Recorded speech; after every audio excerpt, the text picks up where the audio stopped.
Ok, on va continuer, toujours sur le même document. On va l'enregistrer d'ailleurs sur le disque dur. Si vous ne l'avez pas déjà enregistré, faites-le. Je mets à jour fichier enregistré. On va maintenant refaire un nouveau cercle.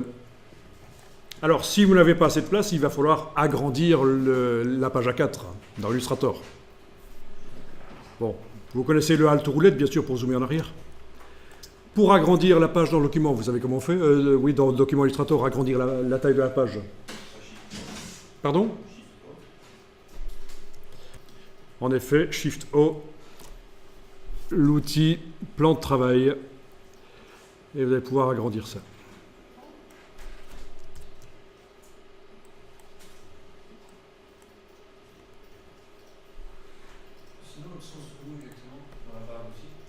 Alors, oui, la barre d'outils, je l'ai mise en 2 colonnes, moi, parce que je trouve que c'est plus pratique. Hein. Donc, si vous voulez la mettre en 2 colonnes, ce serait sympa aussi, parce que moi, je vais le faire à chaque fois en 2 colonnes. Question d'habitude. Et donc, l'outil, à ce moment-là, il se trouve là, l'outil plan de travail. Voilà, quand vous avez terminé avec l'outil plan de travail, revenez avec la flèche noire. Voilà, vous avez donc créé un nouveau cercle, et on va travailler sur lui, toujours avec la palette aspect. Et voir un peu ce qu'on peut faire. Ok, vous sélectionnez ce cercle. Qu'est-ce qu'on a ici? On a pas de contour, c'est bien, on va ne pas mettre de contour. Et vous avez toujours le fond qui est là. On démarre d'un fond qu'on va dupliquer. Vous allez en mettre un deuxième.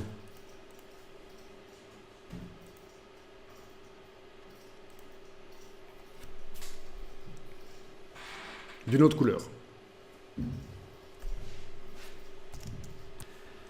Bien, vous allez sélectionner, quand votre objet là est sélectionné, vous sélectionnez le fond qui est en bas et on va l'agrandir. On va lui donner une dimension plus grande. Et pour ça, vous allez dans le menu Effet. Donc vous avez bien sélectionné votre objet et le fond là est bien en surbrillance, celui qui est en bas.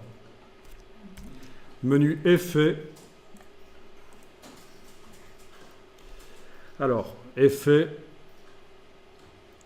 Tracé, Décalage.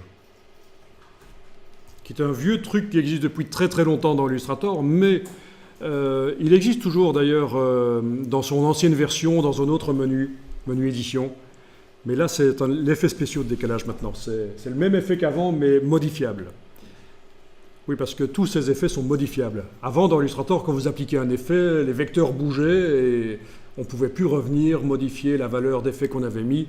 C'était une transformation réellement des vecteurs, mais là, vous avez compris que le cercle, il ne bouge pas vraiment. Quand on a décalé le fond tout à l'heure, le cercle, il n'a pas bougé, les vecteurs sont restés les mêmes. C'est juste le fond qui s'est décalé par rapport au vecteur. Alors, effet tracé décalage, voilà.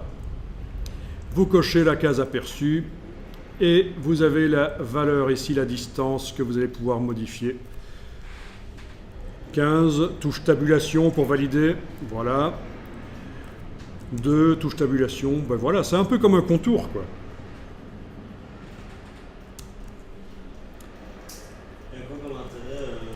Par rapport à un contour, ça va permettre par exemple de faire l'objet qui est au niveau supérieur, lui donner un produit. On va faire l'essai un peu plus loin, tu vas comprendre l'intérêt.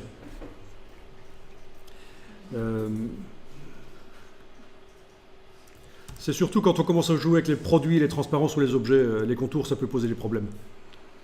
Et alors on va voir un peu plus loin que des aspects, on en trouve plein sur le web, il ne faut pas nécessairement réinventer la roue, vous avez plein, des milliers d'aspects Illustrator accessibles gratuitement sur le web. Et vous allez voir, il faut avoir compris comment on le fait maintenant, comment on les fabrique pour arriver à manipuler des effets que vous récupérez sur le web. Si vous n'avez pas compris le principe de base, vous ne saurez pas aller rechercher un effet sur le web et le manipuler un peu pour le mettre à votre sauce. Mais voilà, donc, mais c'est intéressant, quand on aura l'accès au web, on ira chercher des choses sur le web et les utiliser.